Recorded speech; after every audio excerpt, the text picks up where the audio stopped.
And so everything is focused on the preaching moment, and the sanctuary is arranged with the preacher is in the center, and the altar is behind him. If you look, most TV preachers, they have very plain altars up front, because it's got to do with the theology of the sacrament of the word, and that the preaching word is where God is incarnate in the service, and God is incarnate in the message of the preacher.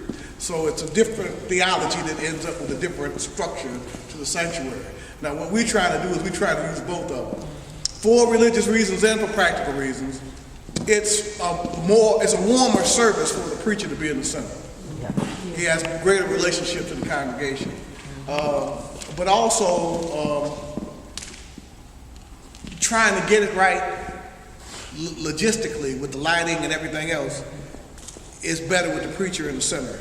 And so we're going to try to get lights put up above the molding that will be aimed back at this way in this direction, so that there'll be a clear podium right here, like a see-through podium.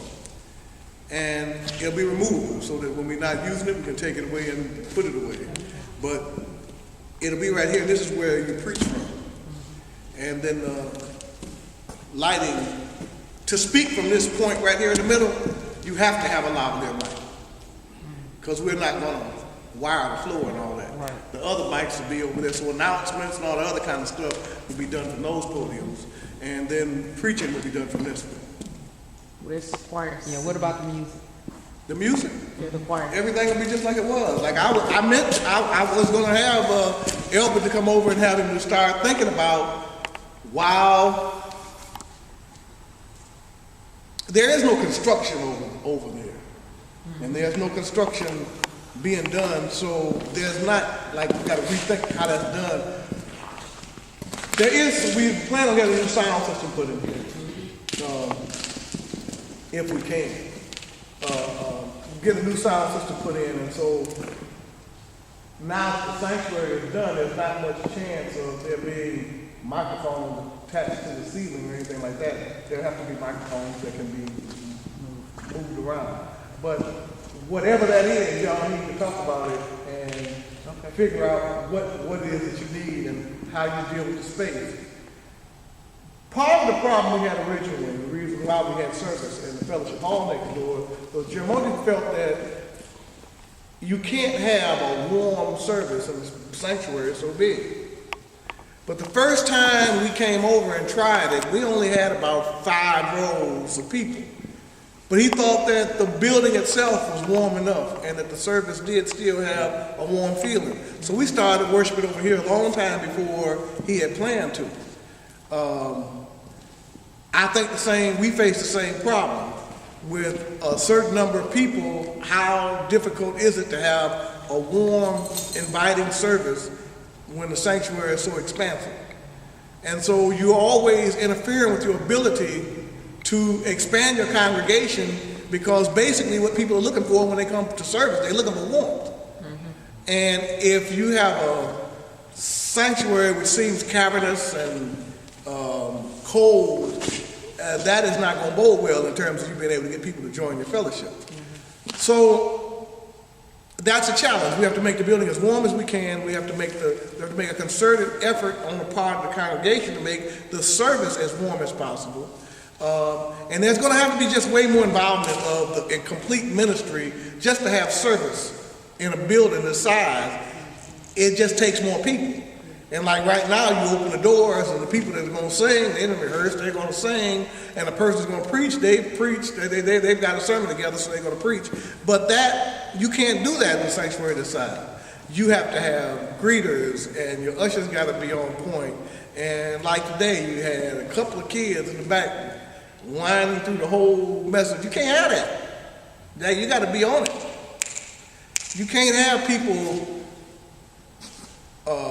First of all, the things that make the church what it's supposed to be, they have to be in effect, and the ministers have to make sure that they're carried out and make sure that the congregation owns it. In other words, the congregation got to feel like, I got to paint something, hammer something, repair something, fix something, so that when we come in the building, there's something that I've done. Right. Because for all this to be done and the people who are enjoying it, they have done nothing, they're divorced from it. They don't feel a sense of belonging to it. The back hallway is the same color that it's always been.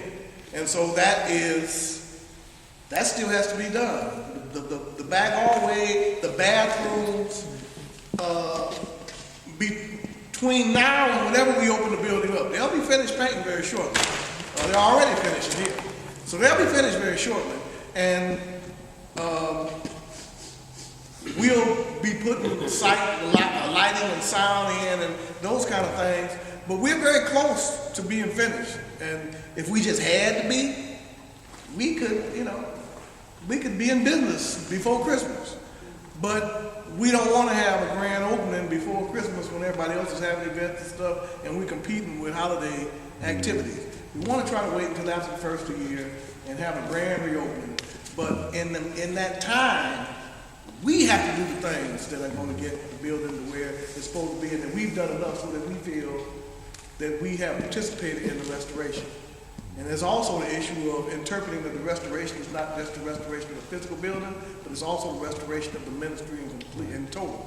It's restoration of ministry, it's restoration of the things we do, it's restoration of the groups. On some level, we got to come to peace with this is a group-based church. And that don't mean that you got to have the kind of meetings we used to have. But on some level, the group has to play a pivotal role in the spiritual development of every member, and we are expected to do that. And that, like I said, that don't mean that the group got to play the same role they played before, like you in 2-3 meetings a week, or even a meeting a week. But the group got to be, in everybody's mind, an important part of how I function in church.